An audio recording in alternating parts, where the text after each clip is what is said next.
speaking of that, what can EMDR be used for? Because you've touched on quite a few kind of stories there, and I I mentioned off camera before we came on is I'm a big fan of narrative therapy, and I heard you mention the word narrative therapy. So first, what have you, through your experience, what have you used EMDR for?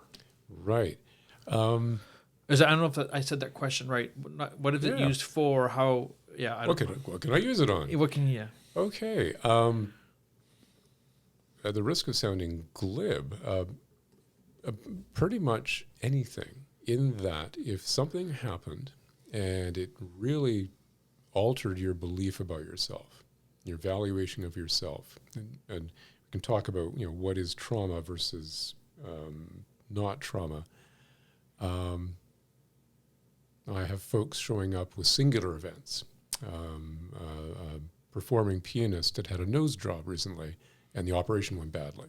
So she's left with an altered face and a major legal process. So she came over for 2 sessions, and we worked through that, and she's now back at a point where she can sleep at night. She can practice and teach and move forward with her life. I was just working on Zoom this afternoon with a young Vietnamese woman in Montreal who had a very, very conflicted relationship with her parents. She's heading into being a therapist, and her parents wanted her to be a doctor, and she was trying to reconcile just that being disowned and blamed thing, that piece around her parents. Things like future performance.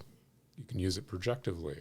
Something that hasn't happened still has a felt sense of, I can't, I shouldn't, I'm not good enough.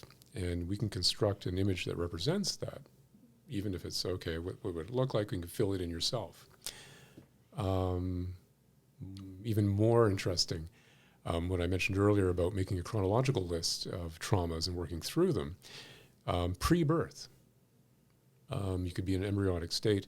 You can know from siblings, relatives, neighbors, family lore, family stories about what was happening in your parents' life before you were born in your family.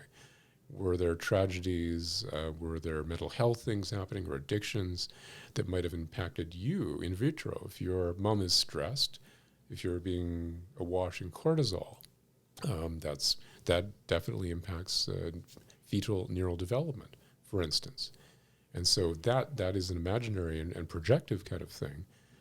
But one can still, if you grew up around these people, you can populate the image with, you know what the house was like, you know who was there and what they looked like. So you can construct an image that you can lock on and hold. And there's beliefs and feelings that came out of that family environment that you hold or feel. So that's a viable target as well. And so EMDR